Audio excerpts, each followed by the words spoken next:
Football teams all over have been going through absolute hell, especially the ones at the top, with the exception of Ohio State and Indiana, who have been absolutely coasting throughout their schedules. And I want to discuss what this means for the rest of the season, because obviously we had a bye week, so I had a little bit of time to kind of think about things from an outsider's perspective. Ohio State is essentially a shoo-in to win the playoffs. I think everybody thinks that we're going to win the rest of our games, except maybe Michigan. And even then, I think we've proven that even with a loss to Michigan, we're still probably going to make the playoffs. May make things look a little bit different, but we're still pretty much shoo-ins for the playoffs. And with opponents like Rutgers, UCLA, and Purdue, outside of the Michigan game and the playoffs, what should we be concerned with for the rest of the season? Does anybody else get the feeling that Penn State really wants to come out of this bye week and play spoiler to a couple teams, the top two teams that they're going to end up facing in the next 2 weeks?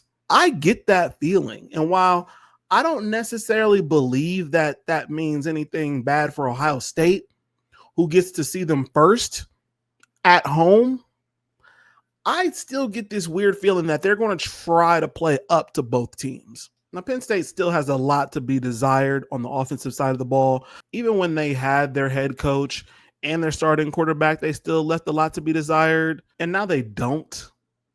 And one of their running backs isn't playing as advertised. Nick Singleton. And Penn State clearly didn't fare too well when they played Iowa. And like I mentioned before, this game is at home for the Buckeyes. So I'm not claiming that Penn State will play their way to a victory in this game. I just think that they will play somewhat slightly better than everybody predicts. We may not end the game with a 25-point lead like the spread wants us to believe. But with that being said, we'll still probably beat them by at least 10 points.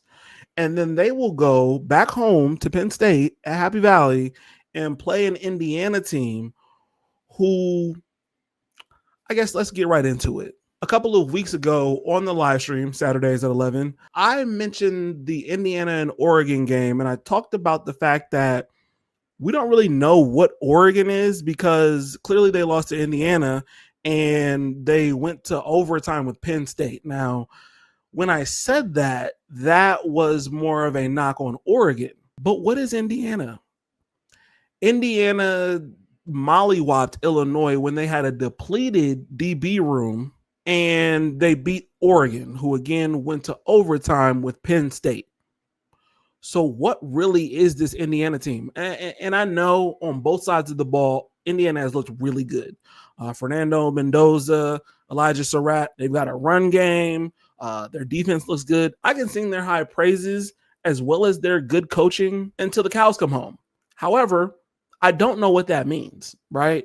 They also haven't been tested just like Ohio State hasn't been tested, but they've won all their games. So I can tell you that they look good, but what does that mean in relation to how Ohio State has looked good? And what does that mean for the rest of college football? Well, I'll get to that in a second. I believe that Penn State is going to try to play spoiler to both teams, and Ohio State is going to pass with flying colors. And maybe that's the bias speaking, but I really think it has more to do with home field advantage and the fact that I just think there happens to be a talent gap in between Indiana and Ohio State. Me personally, again, that may be biased, but that's what I believe. So then when we get to Indiana versus Penn State, I think that game looks a little bit differently.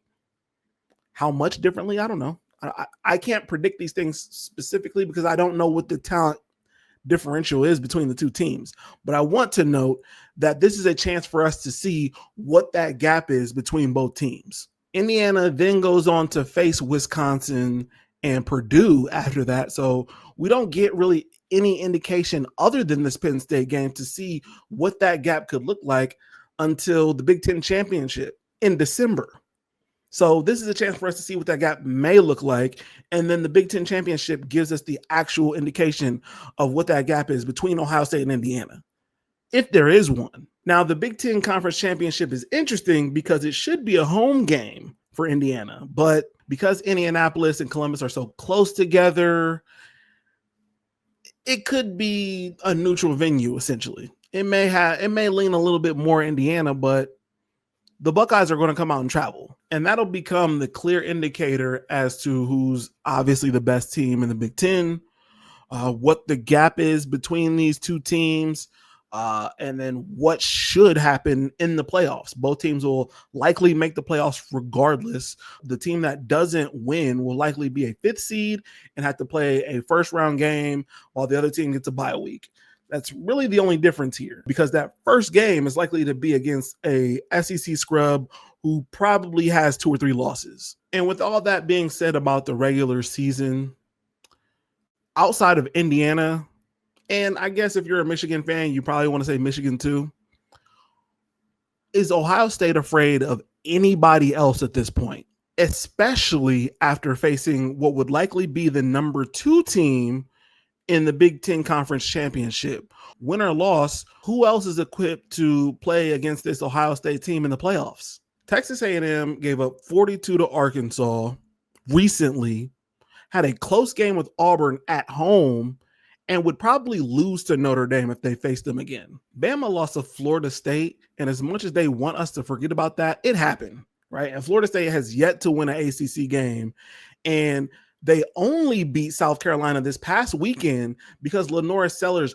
literally fumbled the game away. Georgia should have lost to Tennessee. They lost to the Bama team that we just discussed and was losing to Auburn at the half when they played. Oregon went to overtime with Penn State, as we mentioned before. Ole Miss struggled mightily with Washington State. Georgia Tech went to overtime with Wake Forest. And they had a close game with Clemson, who Vanderbilt had close games with some of the weaker teams in the SEC, including Missouri and LSU, who just fired their coach.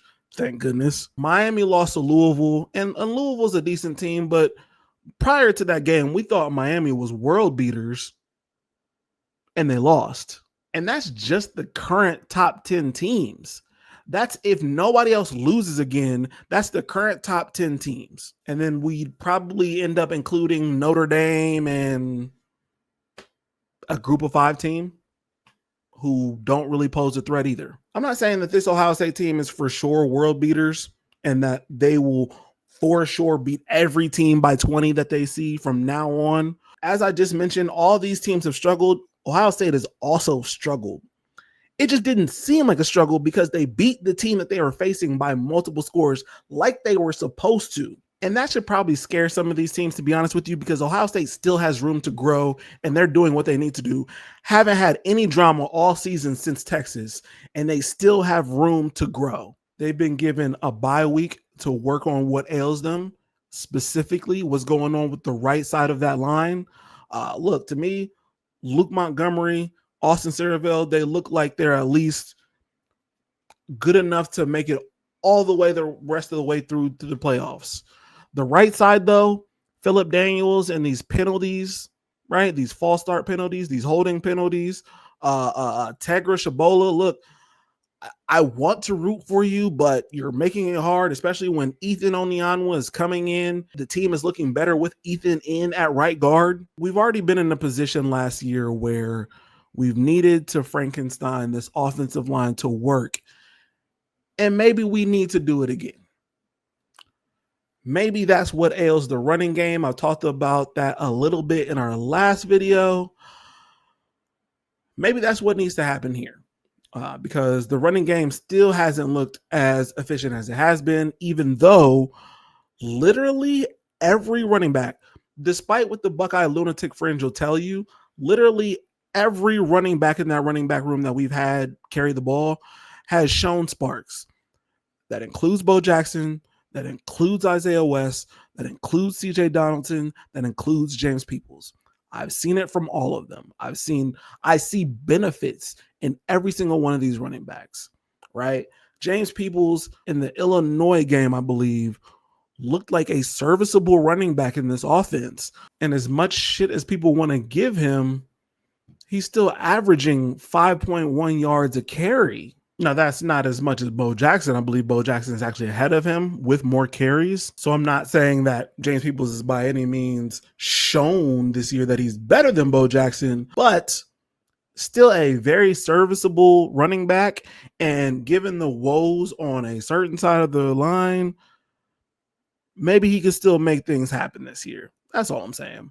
But with that being said, again, not to go off on a tangent, The line seems to be the problem. We may need to Frankenstein the right side of this line to compete a little bit more. But even if we don't, we've still been beating teams by large margins, and we'll probably continue to do so. And that's what should scare most of these teams going into the playoffs. Aside from the running game, I would love to see Lorenzo Styles improve a little bit. I know that I mentioned a couple weeks ago that I like replacing him with Jermaine Matthews and Devin Sanchez being on the outside. I am dialing back on that a little bit. I would actually prefer to see Lorenzo Styles improve a little bit and Jermaine stay on the outside. Look, Jermaine Matthews is good wherever you put him, but is Devin Sanchez for sure ready for the big lights? I don't know. And I would much rather prefer to see Lorenzo Styles in the position. All he needs to do is not give up the couple of big plays that he has, and I think he'd be fine. I would love to just see him improve in that position as opposed to replacing him. I have changed my mind on that fact. Ryan Day also mentioned a couple weeks ago wanting to get some of the second team receivers involved, seeing some of them step up. I like that because I'm going to be honest with you. The wide receiver room, as we all know, is full of firepower, full of weapons and threats. Outside of Jeremiah Smith and Carnell Tate, outside of even Brandon Ennis, as much of a stock as I have in Brandon Ennis at this point. The running back room, as I just mentioned, it's full of firepower. The tight end room is full of firepower.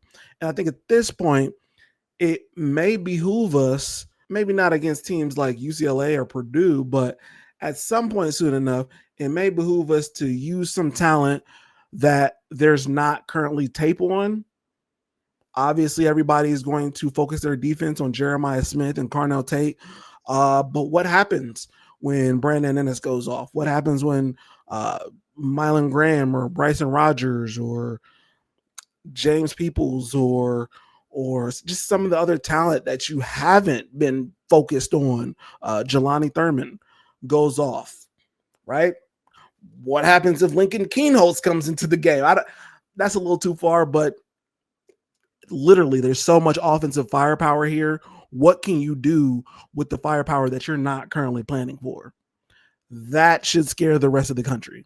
The defensive line depth with Tywone Malone, Caden McDonald, Edric Houston, Will Smith Jr., it still intrigues me, even though Edric has either been injured or hasn't played to the level that we expect of Edric throughout the season. The defensive line depth still intrigues me quite a bit. And that goes for the edges and the inside linemen, because I do like the fact that it seems that Matt Patricia has freed up Kenyatta Jackson a little bit to get to the quarterback, which is dope. And it showed improved in the last game. Caden Curry has seemed like a dog at certain times throughout the season, but there's still Bo Atkinson. There's still even CJ Hicks, believe it or not. And like I said, they seem to be developing this defensive tackle depth. And I like Tywone Malone outside of Caden McDonald. So we'll definitely see where they're going with that. But that was a concern early on, and now it doesn't really seem to be as much. And the defensive line is stopping the run, which is great. We need that. The linebacker core, everybody is focused on the elite duo that is Sonny Styles and Arvell Reese. And that's great because they should be. They should be concerned. They're quarterbacks. Other teams' quarterbacks should be concerned about both of these individuals.